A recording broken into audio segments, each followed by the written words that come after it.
మేధావి డాక్టర్ బాబాసాహెబ్ అంబేద్కర్ విగ్రహం పైన దాడి అనేది మనం అందరం కూడా ఏం చెప్తే అందరం కూడా ఖండిస్తున్నాము, అంత చేస్తున్నాం. కానీ ఇంత కంప్యూటర్ యుగంలో దాదాపు 75 సంవత్సరాల స్వతంత్ర పోరాటంలో ఇప్పటికి కులం అట్లే ఉంది, మతం అట్లే ఉంది. అందరూ మాట్లాడేటోళ్ళు కానీ అంత ఆశయాలు సాధిస్తామంటారు కానీ చేసే పనులు మాత్రం అదే చేస్తా ఉన్నాం ఇక్కడ. కాబట్టి ఓట్ల రాజకీయాల కోసం కానీ ఇక్కడ మీరు మాట్లాడే విధానం కాబట్టి ఆచరణలో ఉండాలి. కాబట్టి ఆచరణ లేనటువంటి ఎన్ని మాట్లాడినా కూడా వృధానే. కాబట్టి మిత్రులందరూ కూడా ఒకటే విజ్ఞప్తి చేస్తా ఉన్నాం. ఈరోజు కాంగ్రెస్ కావచ్చు, టీఆర్ఎస్ కావచ్చు, బీజేపీ కావచ్చు, ఏ పార్టీ అయినా కావచ్చు, అన్ని పార్టీలు కూడా ఒక ఆచరణాత్మకంగా మాట్లాడలేదు. ఎందుకంటే బాబాసాహెబ్ అంబేద్కర్ లేకపోతే ఈరోజు ఏ కులం కోసం ఒక మతం కోసం ఆయన చేయలే.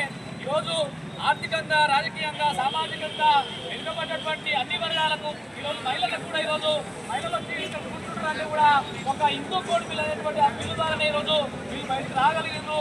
ఇలా రిజర్వేషన్ ద్వారా ప్రతిదీ కూడా వచ్చింది. కాబట్టి ఈరోజు ఆ అగ్రకులాల్లో ఉన్నటువంటి బ్రాహ్మణ కులంలో కావచ్చు, ప్రతి ఒక్కరికి ఆ యొక్క చట్టం వర్తించింది. కాబట్టి హిందూ కోడ్ బిల్లు కాబట్టి బయటకు రాగలిగారు. కాబట్టి ఈ దేశంలో ఉన్నటువంటి ఆ మనవాద బ్రాహ్మణీయ భావజనం ఏదైతే ఉన్నదో, పూర్వకాలంలో మనవాద శాస్త్రం ఏదైతే ఉన్నదో, ఈ దేశంలో మహిళలు ఇంతకెళ్ళి వెళ్ళేటటువంటి పరిస్థితి లేదు.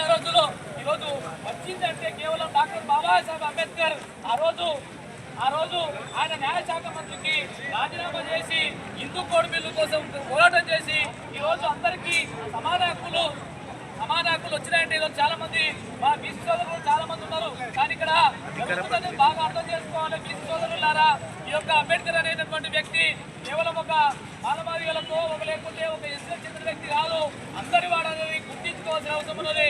ఎందుకంటే ఈరోజు ఏ వ్యవస్థ కావచ్చు, ఏ సంస్థ కావచ్చు, ఒక సన్మార్గంలో మంచి మార్గంలో ప్రయాణించాలంటే ఒక కుటుంబంలో ఒక పెద్ద అనేది ఉంటుంది. ఆ పెద్ద మనిషి అయితే ఉండడం, ఆ పెద్ద మనిషి లాగానే ఈరోజు భారతదేశంలో రాజ్యాంగం అనేది ఈ విధంగా నడుచుకోవాలి, ఈ విధంగా వెళ్ళాలి ఒక నిర్దేశాన్ని అందించినటువంటి భారత రాజ్యాంగ నిర్మాణం ఈ విధంగా దాడి చేయడం అంటే చూడండి ఎంత దుర్మార్గమైనటువంటి హక్కులను వెంటనే వాళ్ళని. ఎందుకంటే మాకు అంత ఊళ్ళో తెలిసే ఉన్నది. ఆ ఊళ్ళో అందరూ కూడా, ఎందుకంటే అందరూ వస్తారు ముందుకు వచ్చి మాట్లాడతారు. కానీ ఆ విషయాన్ని వెంటనే గ్రహించి అటువంటి వ్యక్తులను బహిరంగంగానే శిక్షించాలి అని చెప్పి మేము తెలంగాణ ఉద్యమకారుల ఐక్యవేదిక నుండి డిమాండ్ చేస్తా ఉన్నాము. ఇక్కడ చాలా మంది మిత్రులు చెప్పారు. దీన్ని పెద్ద మొత్తంగా రాష్ట్ర వ్యాప్తంగా కూడా దీన్ని ఒక కార్యాచరణ ఏర్పాటు చేసి వాళ్ళని శిక్షించే వరకు ఈ పోరాటం ఆగదు. ఎందుకంటే ఇక్కడ ఉన్నటువంటి పత్రికా మిత్రులు కావచ్చు, పోలీసు మిత్రులు కావచ్చు, వీళ్ళందరికీ కూడా ఈ విధంగా హక్కులు వచ్చినాయి, ఈ విధంగా నిధులు వచ్చినాయి ఈరోజు.